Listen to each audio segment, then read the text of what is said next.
Oi, gente! Vocês que assistem as nossas palestras aqui da Sociedade de Educação Espírita da Bahia, no YouTube, eu tenho para vocês um convite especial. Nós voltamos com as nossas reuniões doutrinárias todos os sábados, pontualmente às 17 horas. Nas palestras são os mesmos conteúdos doutrinários que nós compartilhamos aqui no YouTube. Esse conteúdo fica disponível gratuitamente o tempo inteiro para todo mundo acessar na hora que for mais conveniente para você. Então se inscreve no nosso canal, sabe? Compartilha o vídeo, assiste a palestra de quem você quiser, de quem você preferir. São palestrantes convidados, expondo o ponto de vista de cada um sobre o conhecimento espírita, em cruzamento também com outros ramos do conhecimento, né? Com a psicologia, com a filosofia, com a ciência. Então é um prazer ter vocês aqui no nosso canal e também na nossa sede. A gente espera vocês lá. E tem um pedido para fazer. Nós precisamos da contribuição de vocês, em qualquer quantia que seja. A nossa situação encontra-se um pouco difícil em virtude da pandemia, da não realização dos eventos que ajudavam a manter, né, a nossa instituição, a custear as nossas despesas. Então eu vou colocar aqui na tela o Pix da nossa conta para que vocês possam nos ajudar nesse momento, ok? Obrigado e até lá. Olá, boa tarde a todos. Jesus nos abençoe. É sempre uma alegria estar aqui. Depois já tem um tempinho, né? Nós estamos juntos depois de todas essas questões de pandemia e tudo, gravamos palestras aqui para casa. Mas finalmente hoje estamos reunidos aqui, retomando os trabalhos, as casas espíritas, retomando os trabalhos, essas intercorrências aí da pandemia, mas o que é também natural, dentro de tudo que nós estamos naturalmente sendo convidados a experienciar. Né?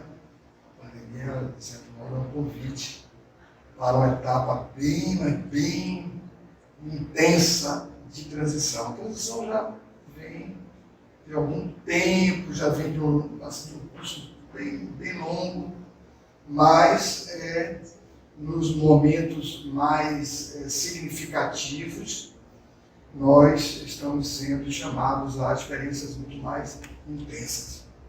Né? Então, nosso tema hoje tem a ver também com isso, que é a lição de vigilância.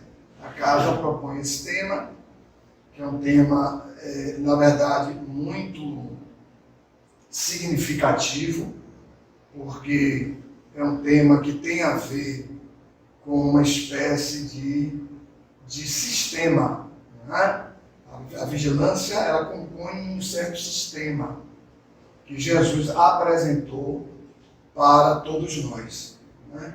Então, é muito comum que nós, na verdade, durante qualquer espécie de atividade, nós estejamos sempre submetidos a um desvio, né? A um desvio. Então, se estamos em alguma coisa assim, acontece alguma coisa, desviamos. Aí quando voltamos, puxa, mas olha, eu vim aqui para fazer isso, terminei não fazendo, terminei não realizando, e não dá mais tempo. Então, a vigilância, ela compõe um sistema muito importante apresentado pelo próprio Jesus. O próprio Jesus. Ele, naqueles momentos próximos ali do final da sua encarnação, onde ele ia ser preso, etc., ele vai orar e convida alguns discípulos para ir com ele. Né? E toda a movimentação dele se ele ministrava ali conhecimentos, né? O tempo inteiro. Ele teve 3 anos de vida pública, mais 3 anos de vida pública de um Cristo. É muita coisa, né? Dá para se perceber muita coisa. Né? Tanto que ele, na condição de luz do mundo, né? Porque ele precisou se autodefinir, já que não havia quem pudesse fazer isso, né? Joana de Anjos até fala isso em uma de suas obras. Não foi possível a nenhum estudioso da mente definir Jesus, ingressar no psiquismo dele, para definir, olha, ele tem isso, dizer os os caracteres que compõem o psiquismo dele. Por quê? Porque o psiquismo é um Cristo. Ou seja, de um espírito que o psiquismo é puro. Então não há como você compará-lo com outro ser, uma outra expressão conhecida nossa, dentro da estrutura do planeta Terra, que tenha essa pureza absoluta. Então não tem como comparar, não há como comparar. O impuro comparando, analisando, para definir o puro. Não tem como. Né? Os injustos, que somos nós, analisando o justo. Não temos medidas. Se tivéssemos esses parâmetros, seriam justos. Mas como não somos, como é que vamos fazer essa avaliação, né? É como as religiões que tentam fazer a leitura de Deus. Não conseguem, porque é o humano lendo o divino. Aí que normalmente nós fazemos, criamos dogmas. Eu não explico, eu não acesso, eu não compreendo, e crio dogmas para poder justificar no nível do humano porque aquilo acontece, o que Deus quer. Deus quer isso, Deus quer isso. Então eu crio dogmas, consumo muito com os rituais, né? Os rituais consomem muito da psique, porque você vai cumprir aquelas coisas, mas aquelas coisas não diz do essencial. Né? Não fala do essencial. Então Jesus vem para falar do essencial. Quando ele chega entre os judeus, existiam 600 deveres. É muita coisa. Imagine, amigos, o que é você ter 600 deveres para você cumprir rigorosamente a lei, toda marcada lá pelo Velho Testamento, etc. Ele aparece e diz, não, só há um dever. Tanto que ele teve que ser morto, porque como é que um homem desse pode se manter vivo? Né? Então, enfim, é nesse sentido que aparentemente nós estamos fora do nosso tempo, mas nós estamos no nosso tempo o tempo inteiro, senão estaria sendo vigilante até. Né? Então a questão da vigilância tem a ver com tudo isso. A questão da vigilância é exatamente esta ação, esta atenção para o essencial. Então ele vai orar, preparando-se para aquele momento drástico que ele ia experimentar, né? Já havia sido traído. Então ele sabia da traição, mas por vigilância natural, num Cristo, ele manteve-se fiel ao amigo. Tanto que quando Judas chega, o que é que ele diz a Judas? Amigo, a que vieste? Ninguém trataria um traidor dessa forma. Né? Então ele sabia o descortinar de todo o processo que ele teria que passar. E nesse momento de preparação dele, ele efetivamente deixa os discípulos um pouco distante e vai orar um pouco à frente. Quando ele retorna, ele percebe que os discípulos estão dormindo. Então ele acorda os discípulos e diz, mas não velastes comigo nem uma hora. Quer dizer, não se mantiveram atentos, não se mantiveram acordados, né? Na vigília, como se diz, dessa vigilância. Nem uma hora. E aí eles acordaram, né? Depois ele volta para orar, eles dormem de novo. Aí Jesus volta mais uma vez e diz a eles, acorda-os e diz, em verdade vos digo, orai e vigiai. Olha o sistema que ele está trazendo.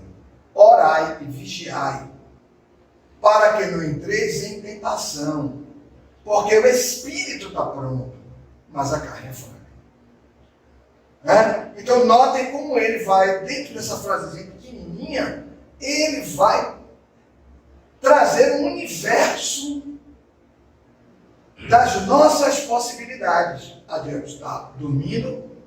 Este dormir não é exatamente um dormir físico, mas é um dormir da vigilância com relação ao dever. É um processo de, a chamada consciência de sono. Né? Tem mais ou menos 5 níveis de consciência que ficam ali envolvidos no nosso processo evolutivo. A consciência de sono sem sonhos é um tipo de vivência, de manifestação na vida, onde o indivíduo apenas atende a necessidades corporais, físicas, instintivas, sensórias. Há depois, num crescente, a consciência de sono com sonhos, já melhorou, porque existem mensagens do inconsciente mais profundo, o reino dos céus em nós. Essas mensagens vão chegar ao nível do consciente. Aí nós já não vamos nos sentir mais à vontade com as experiências meramente carnais, corporais, sensórias. Comer, dormir, vestir, ter as nossas relações sexuais, a nossa segurança, a nossa proteção, tudo. Mas há algo que diz que existe um estado moralmente melhor mais à frente. Eu estou usando a expressão moralmente porque, na verdade, é o próprio reino de Deus em nós que manda essa mensagem. Né? Então, nós vamos nos deslocando ao longo das encarnações dentro dessa ampliação da consciência, né? Do campo de percepção, de entendimento. E vamos, então, fazendo os processos de integração de tudo e de todos. É como se fôssemos expandindo a vida que temos para além de nós mesmos. Né? Então, um processo bem bonito, né? Vamos dizer assim, como esse processo é construído pela divindade. Então não há saltos, não.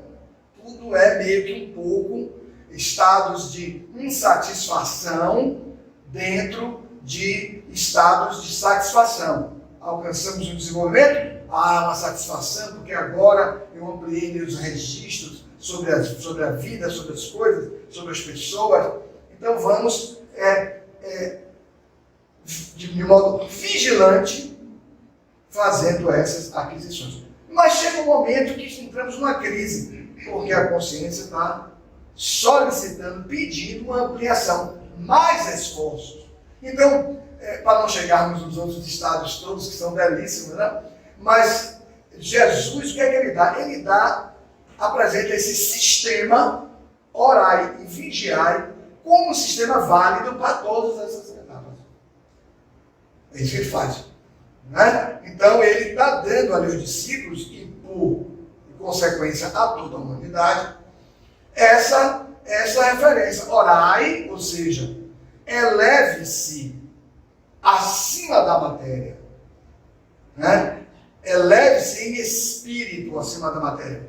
Veja a matéria com os olhos espirituais, porque espírito é o que você é. Ele vai abrir o sermão da montanha dizendo isso. Ele diz isso lá no finalzinho da trajetória dele, mas ele abre o sermão dizendo isso de novo. E ele passou o tempo inteiro dizendo isso. Você é espírito. Olha a matéria. Não valorize a matéria. Ela tem um valor, mas ela tem um valor na medida específica, instrumental que ela é. Ele passou o tempo. Quando ele promovia uma cura, o que era que ele estava dizendo?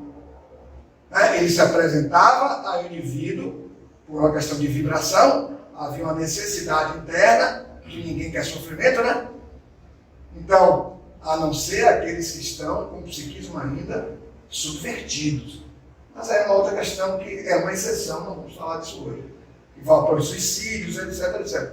Mas estou falando daqueles que naturalmente estão se deslocando evolutivamente. Então, como não queriam, percebiam a vibração dele, tinham a informação no inconsciente de que o Messias viria, isso o Espírito sabe, isso aqui são conhecimentos do Espírito.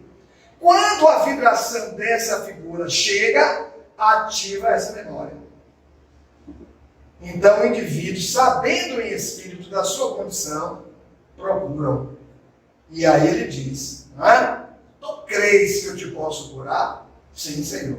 Creio que pode me curar. Então levanta-te e anda.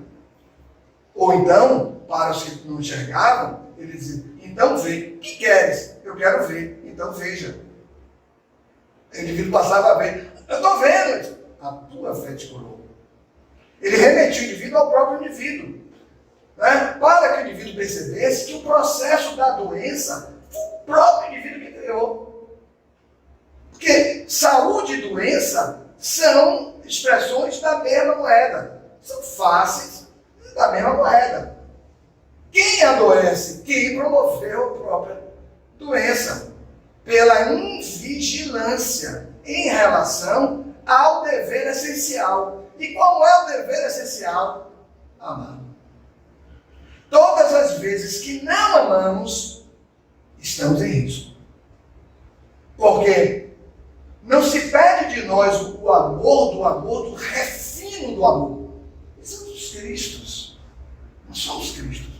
Mas nós temos desenvolvimento, possibilidades de realizarmos os processos de integração, portanto de amor, os processos de integração já possíveis no nosso nível de entendimento e de amorosidade.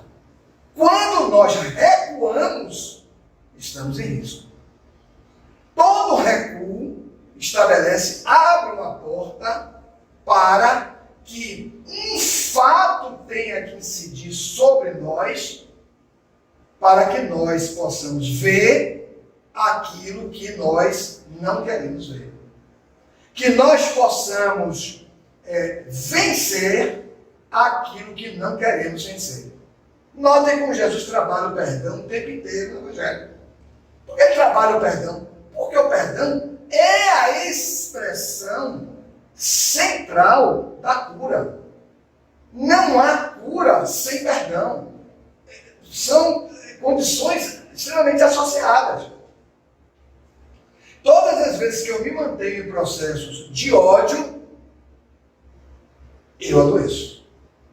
Posso não adoecer fisicamente de um modo instantâneo, mas já estou adoecido nos campos mais internos do meu psiquismo. Porque a ação de odiar é uma ação autodestrutiva. Você quer destruir fora, mas não há como você destruir fora sem você destruir dentro. Porque o que projetamos para fora, para perseguir pessoas, destruir pessoas, é simplesmente um equívoco nosso dentro dos campos do amor. Porque não há ninguém que tenha que ser destruído. Esse é um processo ilusório nosso. Não há ninguém que tenha que ser vencido. Isso é um processo ilusório nosso. Entende? Então, a vigilância está em se abrigar, em buscar, em preservar e aplicar a verdade. Por isso que Jesus diz isso o tempo todo. Conhecereis a verdade e ela vos fará livres. Livres do quê? Livres dessas amarras que constrangem a nossa percepção e inibe a nossa ação de amar de um modo mais inclusivo. Incluir o outro, expandir-se, incluir, sem aprisionar. Porque nós, no nosso amor instintivo, no nosso amor meio que mesclado com posse, nós incluímos as pessoas, etc. Nós aprisionamos. Não é aprisionar de fechar a porta e ninguém sair muito, embora eu conheço o cara assim, viu? Não vou contar não. Mas incrível! A prisão trancava a porta mesmo. Trancava a porta. A pessoa ficava presa. De noite, quando chegaram, como é que foi o dia? É inacreditável, mas é verdade. Então, é por essa razão que na oração proposta por Jesus é a elevação acima da matéria. para nós darmos a matéria, não só ao corpo, mas a tudo que seja material, a dimensão exata daquilo. Tudo tem a sua dimensão exata. A matéria tem a sua dimensão exata. Qual é a nossa questão? Pela nossa consciência mais instintiva, mais sensória, nós sobrelevamos a matéria. Colocamos a matéria mais acima. Inclusive de nós mesmos. De nós mesmos. Porque aqueles que, muitas vezes, por habilidades, por destrezas, eles conseguem arrecadar mais bens na vida, tornam-se para nós pessoas muito importantes, porque conseguiram arrecadar mais bens na vida. Mas aquela pessoa que antes para nós era ultra importante, muito especial, destacada, faliu. Não, faliu.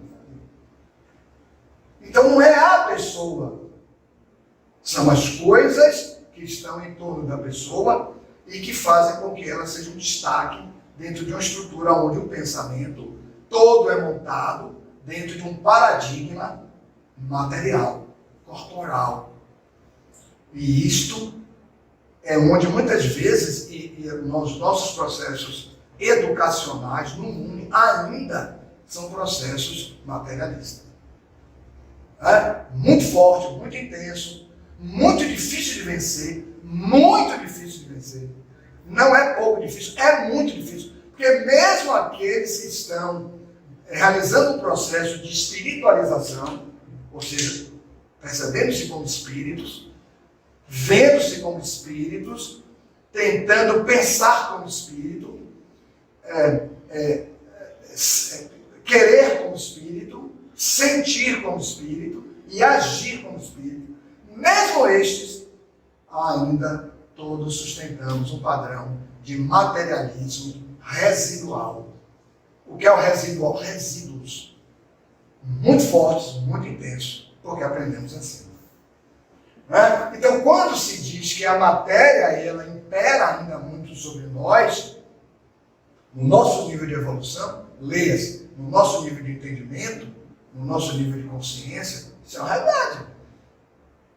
Isso é uma realidade. Porque qual é mesmo o seu real interesse? Essa é uma questão que nós temos que fazer. Qual é mesmo o meu real interesse? Então, orar e vigiar, e a vigilância aí aparece como essa atitude mental, o mental desperto. Os orientais falam bastante sobre isso. Se a gente for ler as obras orientais, aqueles grandes pensadores lá do Oriente, todos eles centram tudo na vigilância. Todos na vigilância. Porque sabem que a vigilância é a condição mental que reúne o quê? As forças internas do espírito. Reúne essas forças que estão, por vigilância, separadas. Podemos encontrar pessoas em nós mesmos até que queremos fazer coisas boas. Mas, poxa, agora tem gente que mexe.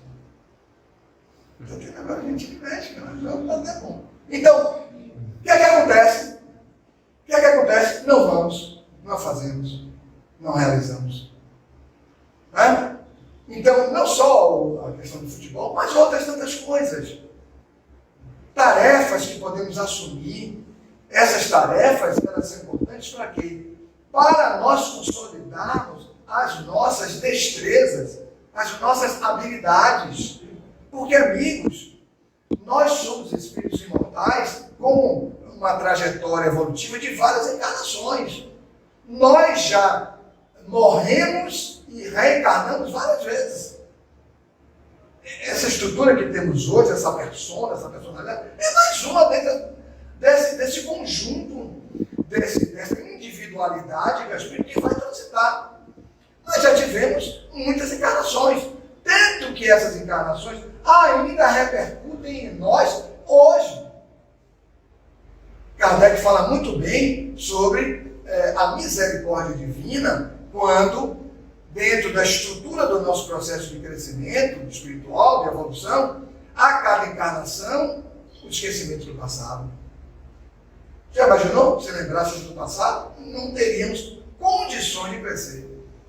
Atos graves praticados, pessoas da nossa própria família, que nós perseguimos, diminuímos, humilhamos, enfim, matamos, né? Porque às vezes pessoas, hoje nós vemos aí, as coisas, as famílias, as pessoas matando os funcionários da própria família, por questões de herança, etc, etc, etc. Se hoje estamos assim, voltemos aí 1.000, 2.000, 5.000 anos, ou mais, porque somos muito antigos. Claro que não reencarnamos uma sequência muito grande. Às vezes, o espírito pode ficar 1.500 anos sem reencarnar, 2.000 anos sem reencarnar. Pode acontecer, naturalmente. Porque as condições ideais para a reencarnação dele não apareceram. E ele próprio não reuniu essas condições. Mas ele terá que reencarnar em algum momento. Porque é um processo onde ele precisa ser submetido a determinadas experiências de exame. No nosso caso, estamos no mundo de provas e expiações. Significa o quê? Um mundo de exame. Todos nós estamos sob exame. O exame de ser a mãe, de ser o pai, de ser o irmão, de ser o filho, de ser o tio, de ser o profissional da área que você for, o professor que dá aulas, né? Então, a aula do professor diligente, a aula do professor vigilante. Uma boa aula, né? Porque você nota no cara que ele reuniu todos os recursos para fazer aquilo. Está bem mais lá na frente. Esse está mais lá na frente. Porque ele já sabe o que tem que fazer, que é a questão da responsabilidade. E o que é que ele faz? Reúne todos os recursos para melhor fazer. O bom médico, né? O bom mecânico, o bom marceneiro, né? O bom marceneiro, enfim, em todas as áreas, todas as profissões. Todos estão sob exames. Porque no momento em que chegar a hora de deixar o corpo físico, todos os títulos de competência que nós recolhemos na encarnação, pelos estudos que fizemos, os títulos do bacharelado, da especialização, do mestrado, do doutorado, do pós-doutorado, todos esses títulos vão ficar. Porque são títulos que nos foram possibilitados pelo mundo espiritual, dentro do nosso planejamento, que foi validado no mundo espiritual, para que nós pudéssemos desenvolver as capacidades. Mas no mundo espiritual, ninguém vai perguntar no mundo espiritual, meu amigo, você é pós-doutor? Ninguém vai perguntar isso. Isso não tem relevância nenhuma no mundo espiritual. Vou perguntar, o que você fez com o título de pós-doutor que você tinha, Carlos? Vai ser perguntado. O que você fez?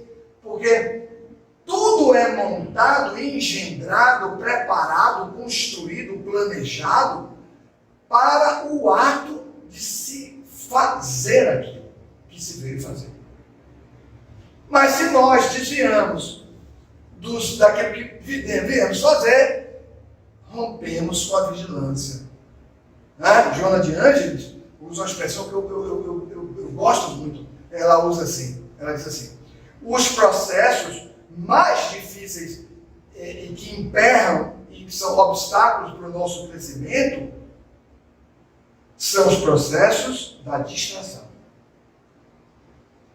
Porque a distração tira, meu Deus do céu, meu amigo já agora já não tem mais condição. Aquilo já passou, não tem mais como. Não, mas eu vou.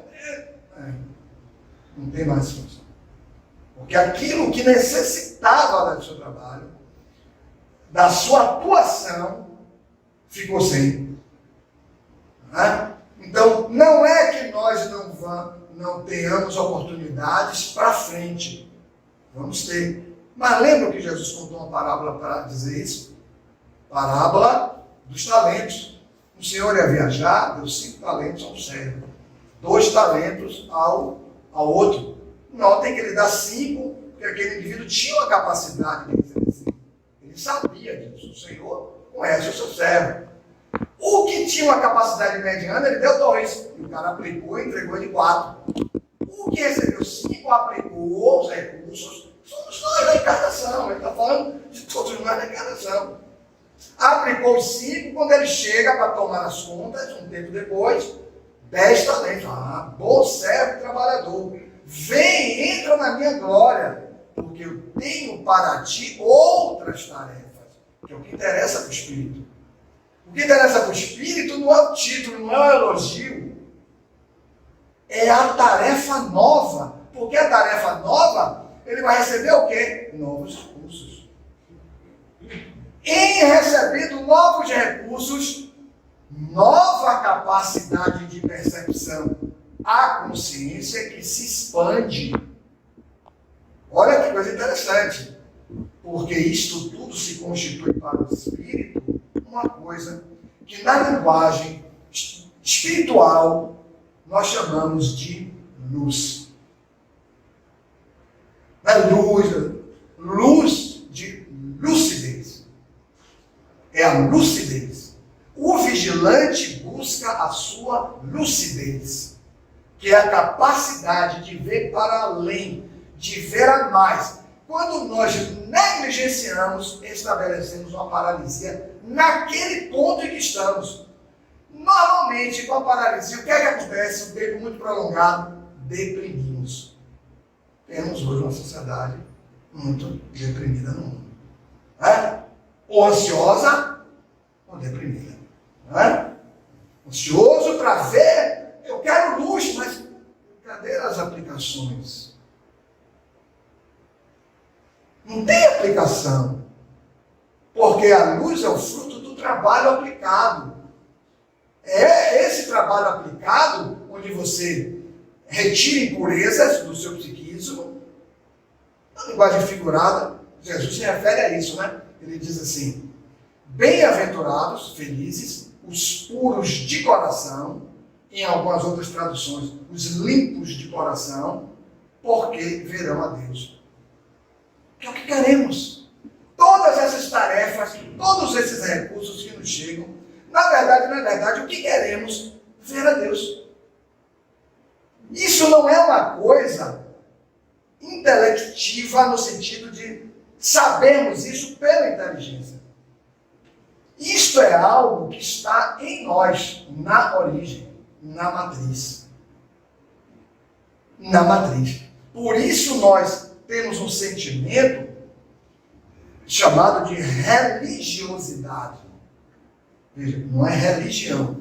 A religião é o conjunto de atos, de entendimentos, de elucubrações que o homem, na leitura do divino, constrói, monta, estabelece para vestir a sua religiosidade. Mas a religiosidade é um sentimento. Jesus conta uma parábola só para dizer isso. Não vou contar ela não. Mas ele conta uma parábola só para dizer: olha a delicadeza do amor de Jesus. Olha a delicadeza. Ele dava ensinamentos diretos, realizava curas, como dissemos, e na cura fica nítido que o que ele está querendo dizer é o quê? O Espírito atua sobre o corpo. A tua fé te curou. Não é o cérebro que tem fé, é o Espírito que tem fé. E o Espírito é mortal. O cérebro obedece àquilo que a mente determina. E o cérebro comanda o resto do corpo. Porque é um instrumento, o corpo é um instrumento. Por isso, amigos, notem como a vigilância vai se encaixando aí num ponto central de todo esse nosso movimento. Orai, eleve-se acima da matéria, para, em vendo com os olhos do Espírito, você ter condições de separar o que é matéria do que é Espírito. Do que é a vontade real, verdadeira, legítima, a vontade da essência. Jesus diz isso no Pai Nosso. No Pai Nosso, que foi proferido aqui por nossa companheira Caterine na abertura do nosso trabalho. Às vezes a gente profere isso, mas a gente não reflete sobre isso. Pai que está nos céus, no campo íntimo nosso, de profundidade. Ele disse a Pedro: o reino dos céus está dentro de vós. Pai que está nos céus, mas também nos céus fora de nós. Santificado seja o teu nome, ou seja, que Deus seja para nós a busca máxima. O que é algo santo? A busca máxima. É isso que ele quer dizer. Seja o tema fundamental da sua vida. Ele quer dizer isso. Pai que estás nos céus, santificado seja o vosso nome. Venha a nós o vosso reino. Mas é um reino que está fora? Não. Um reino que está dentro e que já está se deslocando do ponto mais profundo do psiquismo para o ponto mais externo do psiquismo, que é o nível do consciente, o nível do ego. A estrutura do ego se relaciona com a vida material. Isso tudo está no Pai Nosso. Aí ele diz, seja feita a tua vontade. Perceberam aí agora? Eu estou narrando tudo para chegar nesse ponto. Seja feita a tua vontade. O que eu estou dizendo? Que a minha vontade, Deus, seja a sua vontade. Há uma igualdade, por assim dizer, de vontade. Uma coincidência de vontades. É isso que ele está querendo dizer. E aí ele diz, se isso não for assim, não estamos orando. Porque não estamos pretendendo isto. Isto não é o que queremos. Isso não é o que queremos. Acabou, meu amigo, já orei, vou dormir. Mas não tem. Cada fragmento do Pai Nosso bem vivido, bem refletido, bem examinado, bem associado com os fatos da vida, com as coisas, com as situações. Às vezes, por invigilância, por não orarmos, recebemos cargas vibratórias pesadíssimas. Porque não oramos, não nos elevamos acima da matéria. Então, a matéria recebe impactos muito fortes, de espíritos, às vezes perseguidores, hoje estão no seu corpo, mas que têm vínculos com cada um de nós. Vínculos de desavenças de encarnações anteriores. É óbvio que temos os bons ao nosso lado também, porque temos espíritos familiares, Temos família aqui, mas temos família também no mundo espiritual. Olha como Deus é bom. Já imaginou se não tivéssemos também família no mundo espiritual nos aguardando, Quando nós estamos para reencarnar, a família no mundo espiritual chora, porque sabe que a gente vai viver uma experiência difícil.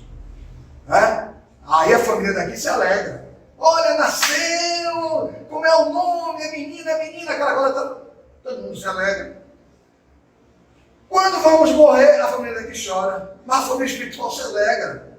O cara está voltando, meu amigo. Como é que foi a encarnação e tal.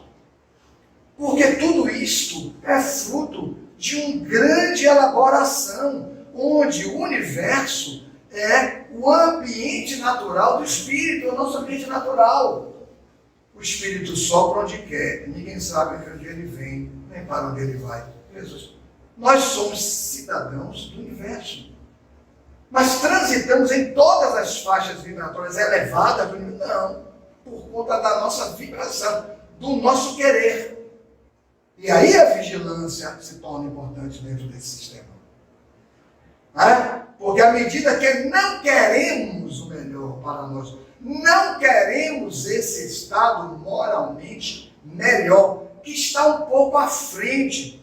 Precisamos fazer algum esforço, dar alguns passos, mas para dar passos é preciso deixar o antigo em nós para trás. Não dá, não engano. Aí eu vou lá um pouquinho, me engano ali, mas volto. Estou indo lá, mas volto. Então, esse processo todo entre a decisão definitiva. Nós que estamos na transição de um mundo de provas e expiações para um mundo de regeneração, precisamos tomar a decisão definitiva. E a decisão definitiva é a escolha do bem.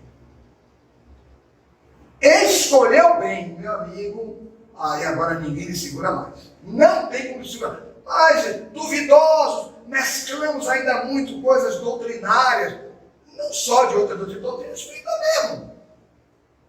Espíritas que sabem muita coisa da doutrina espírita, mas sabem teoricamente aquilo. Fazer palestras, fazer palestras e tudo.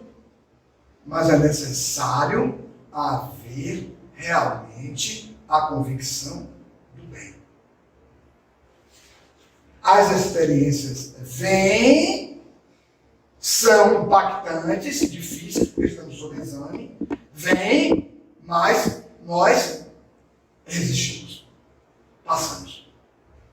É um pouquinho assim, estamos andando, aí, agora, meu amigo, há experiências do passado que você vai se reencontrar com elas. Pessoas difíceis, etc., patologias que você vai ter que passar, etc. Filha, aí, vê aquele, sabe quando você está na estrada toda lisinha, mas fizeram uma obra e deixaram, aí você vai percorrer uns 12 quilômetros de sobe, desce, e aquela coisa toda, e o cara bate com a cabeça no teto, tudo esburacado, mas depois a estrada volta a ficar lisinha de novo. É grosseira a comparação, é um pouquinho isso. Não é? É um pouquinho isso. Nós somos espíritos nessa trajetória. E vigilantes nós conseguiremos. Vigilantes nós conseguiremos. A oração associada à vigilância. É isso que Jesus propõe. E ele dá uma medida muito significativa disso, que é uma medida de saúde moral.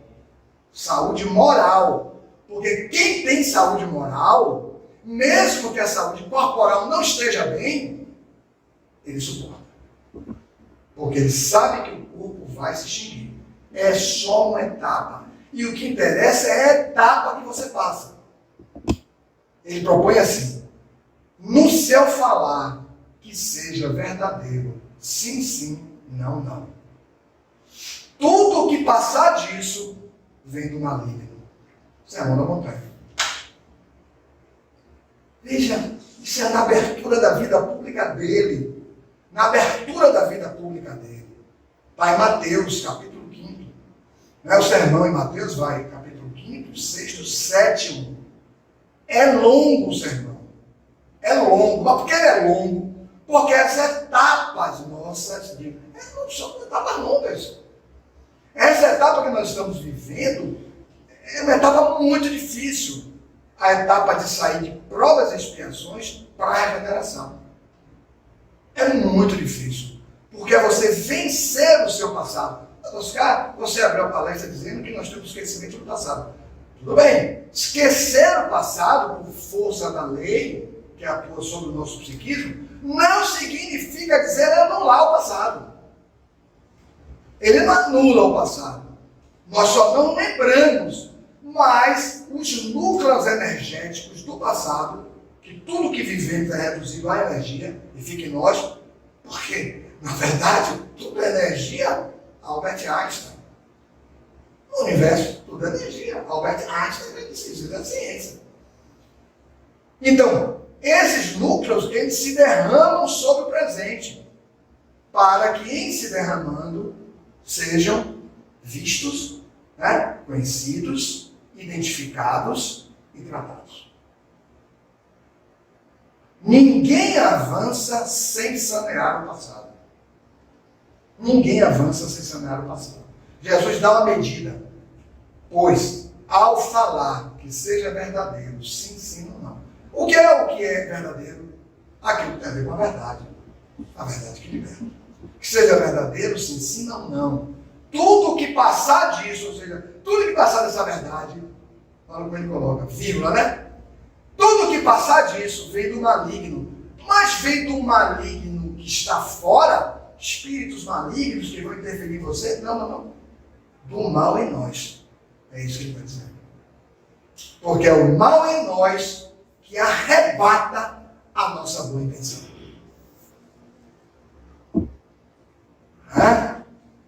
Transitar para um nível de consciência mais elevado do que o que nós estamos agora vivendo. Cada um tem o seu nível de consciência.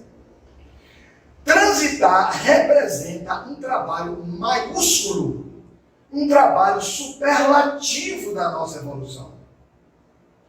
Pouquinho que seja. Não, eu não vou ofender essa pessoa. Rapaz, ela está me ofendendo. Não, eu não quero mais isso. Eu não quero mais ofendê-la. Eu não quero mais ofender pessoa alguma. Isso me faz mal. Olha que decisão. Poderia não, meu amigo.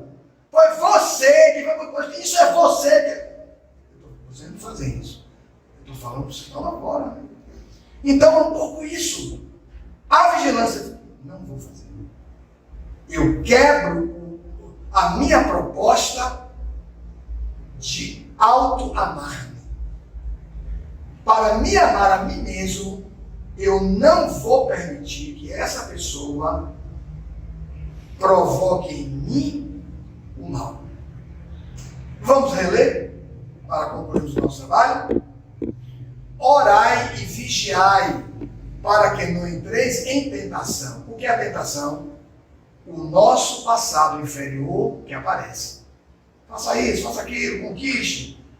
Ganhe, tira essa vantagemzinha aí, rapaz. Está perdendo tempo. O nosso passado que aparece, porque ele precisa ser saneado. Mas como ele é saneado?